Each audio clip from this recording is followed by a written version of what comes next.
तयार करत नाही, आई तर इन्शुलिन देते म्हणून तुमच्या शरीराला मेंटेन केलं जातं. प्रत्येक 8 तासाला गोळ्या खाव्या लागतात. आयुष्यभर फक्त गोळ्या खाण्याचं ना आयुष्य हे फक्त गोळ्या खाऊन मरण्यातच जातं.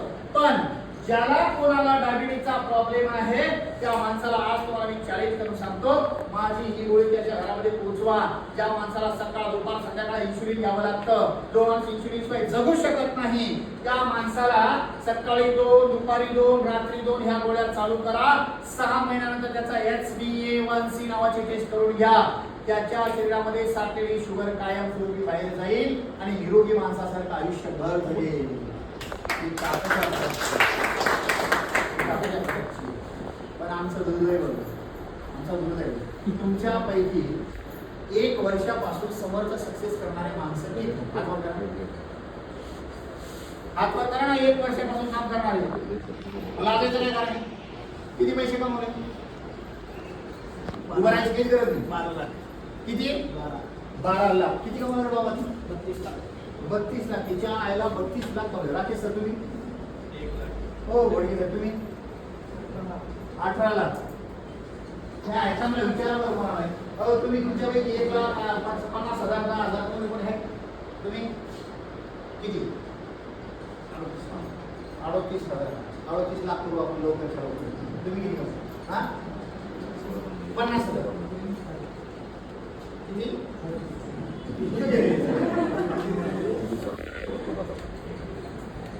वय काय तुमचं? राकेश महाजनला विचार वय किती तुमचं?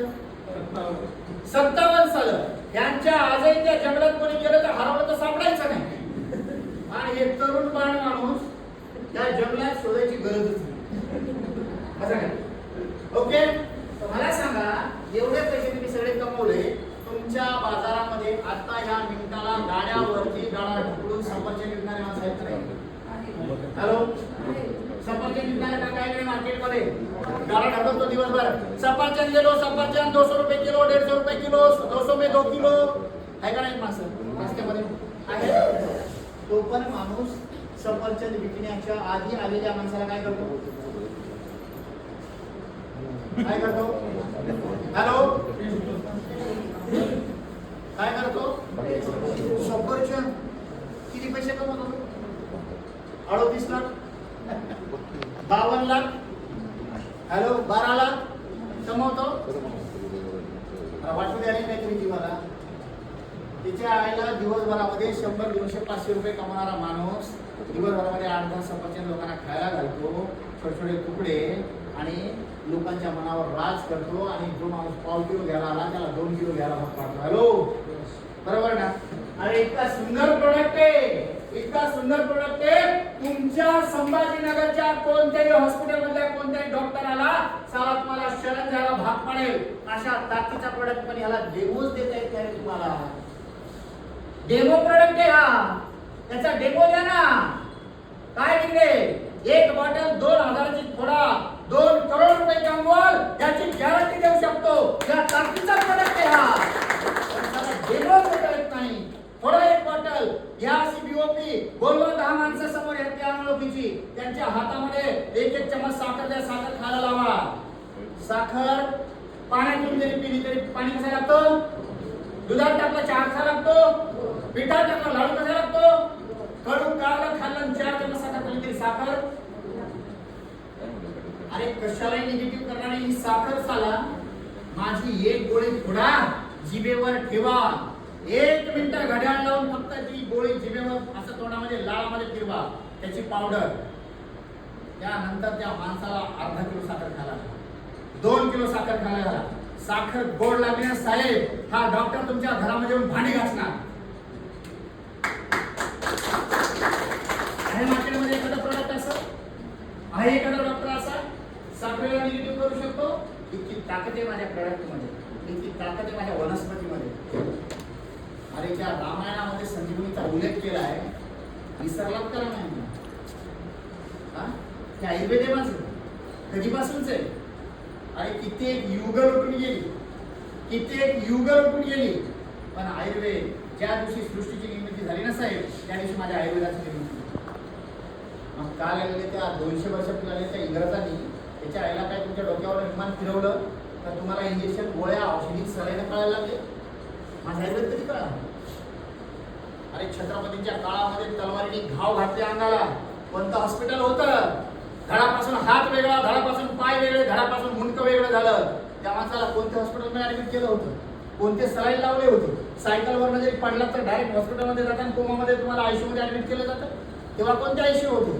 तेव्हा तर झाडपालेच होते ना. आणा या झाडाचा पाला, आणा त्या कंदमुळ, रगडा त्याला, लावा लेप, झाला बरा. ते आयुर्वेद आहे माझं. जावा जरा आपल्या संस्कृतीकडे. कारण संस्कृती विसरून गेलो आम्ही त्या इंग्रजाच्या नादाला. सोडा जरा त्यांना. आजपर्यंत या 40-42 वर्षामध्ये एकही गोळी, पोटदुखीची गोळी पण खाल्लेली नाही. का? ताकद आहे माझ्या आयुर्वेदाची. मला माहिती आहे पोटदुखलं तर ओव्हर मला कळतं का तुम्हाला थोडं तरी?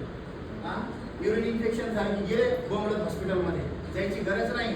आणि फक्त धने जिऱ्याचं पाणी एकत्र रातभर भिजवा आणि सकाळी उठल्यावर अनुशापोटी प्या. तुमचा कसा युरिन इन्फेक्शन असू द्या, तिसऱ्या दिवशी जर कायम नाही झाला, कायम तुम्हाला नाव बदलून टाका. इतके चांगले वनस्पती आमच्या घरात येते. मग शिका ना थोडस.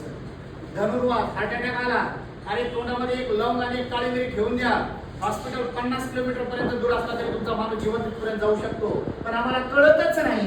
आम्ही ॲम्ब्युलन्स बोलवतो आणि ॲम्ब्युलन्स मध्ये गाडीत टाकतो, ते ऑक्सिजन लावताना ऑक्सिजन मध्ये मेलेला असतो.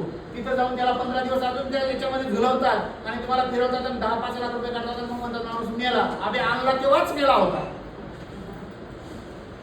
होतं का नाही होता? सुधरा जरा. गोळी सकाळ दुपार संध्याकाळ 2-2 द्या. 200च्या खाली ज्यांची शुगर आहे त्याला फक्त सकाळी 2 संध्याकाळी 2 द्या. तुमची शुगर फक्त एकच लक्षात ठेवा, 10 वर्षाची शुगर 10 दिवसात बरी होणार नाही. साई इथून पुण्याला जायला 4 तास लागणार ना, तर यायला पण 4 तास लागणार. पेशन्स ठेवावे, संयम बाळगावा लागेल. जिवंत असेपर्यंत आरोग्याच्या गोळ्या खाण्यापेक्षा 2-5 वर्ष माझ्या गोळ्या खाऊन जर आयुष्यभर बरे राहणार असेल तर काय अडचण आहे? तर माझ्या लोकांना पुढे नका बघा. माझ्या लोकांचं ऐका, त्यांना वेळ द्या.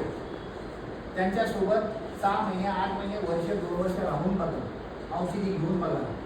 एवढी गॅरंटी देतो. आरोग्याच्या गोळ्या, डायबिटीच्या गोळ्या खाल्ल्याने किडन्या फेल झाल्या. ऐकलं नाही ऐकलं आपण? डायबिटीच्या गोळ्या खाल्ल्याने आता तुमचा लिव्हरच खराब झाला. ऐकलं नाही ऐकलं आपण?